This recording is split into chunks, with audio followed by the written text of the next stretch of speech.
Au nom du Père et du Fils et du Saint-Esprit. Amen. Nous méditons ce jour, lundi 31 janvier 2022, l'évangile de Jésus-Christ selon Marc, chapitre 5, les versets 1 à 20.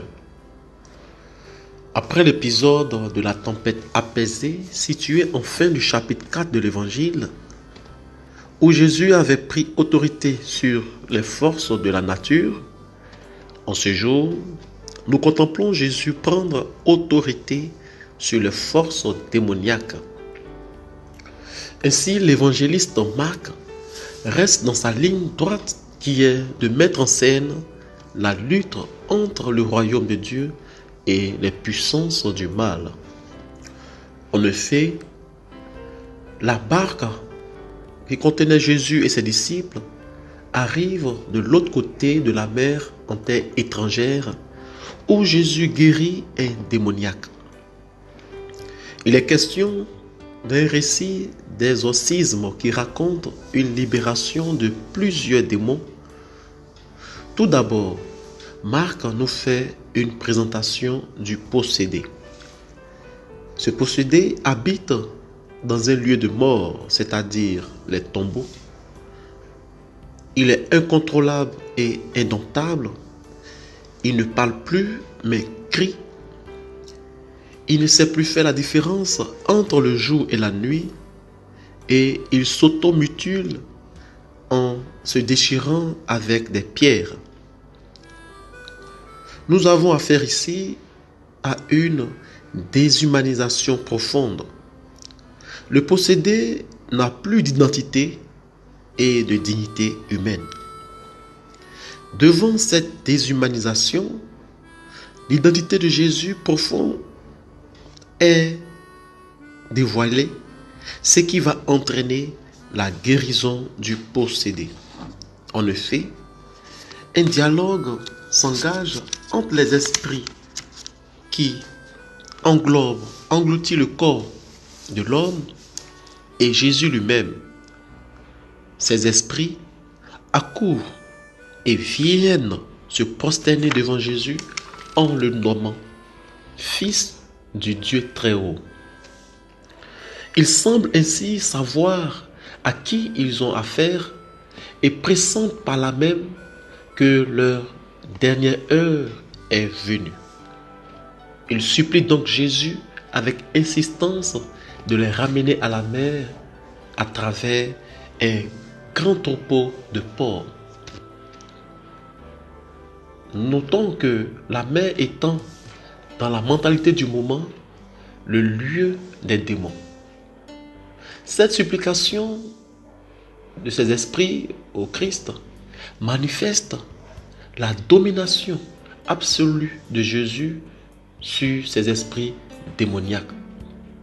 Leur vœu étant exaucé, le possédé redevient pleinement humain, il est libre, il peut parler à nouveau grâce à sa rencontre avec le Christ, au point même de témoigner aux autres de sa libération. Mais les propriétaires des porcs ne se réjouissent guère de la guérison du possédé, car leur entreprise venait d'être anéantie, soit 2000 porcs perdus dans la mer. Ils chassaient donc Jésus de leur territoire. Ainsi prend fin notre récit. Ce récit nous donne deux pistes de réflexion. La première est celle selon laquelle le christianisme est loin d'être une morale, encore moins une idéologie.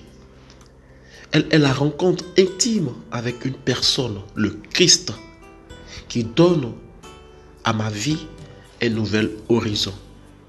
Car quand le Christ rentre dans une vie, il la déstabilise, la transforme de fond en comble, il lui donne une orientation neuve et des références éthiques nouvelles, disait le cardinal Sarah. À l'instar donc du possédé libéré, nous sommes invités à témoigner de notre rencontre intime avec le Christ, qui est que toute personne humaine ait accès à une vie libre et digne par Jésus. Cela a une conséquence dans nos activités rémunératrices, dans nos travails quotidiens, comme on peut le voir chez les propriétaires des ports qui manifestent une indifférence totale et une profonde insensibilité aussi bien à la déshumanisation du possédé qu'à sa libération totale. Ainsi, notre deuxième piste de réflexion est celle de constater qu'une telle production de porc traduit la principale activité des gens de ce pays au détriment de l'attention que réclame l'homme déshumanisé qui a juste besoin d'un dialogue avec ses semblables. Et Jésus le fait accéder à la parole et à son identité humaine qui est d'être pleinement homme parmi et avec les autres hommes. De cette piste de réflexion, nous retenons que devant Jésus, le pouvoir du mal, qui semble dominer très souvent, se plie en réalité et se fondre. Le mal ne peut en aucun cas s'opposer au Christ, notre Maître, car le Christ nous rassure de sa défense quotidienne à travers une rencontre intime avec lui, pour qu'ensuite nous sémions autour de nous des germes d'humanisation. Lui qui est Père, Fils et Esprit Saint. Amen.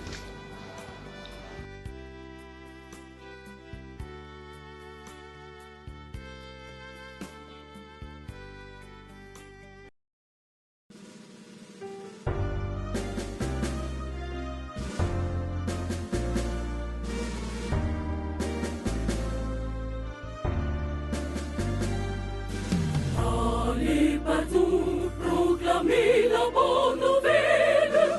Soyez moines à la maison et apôtres dehors. Allez partout.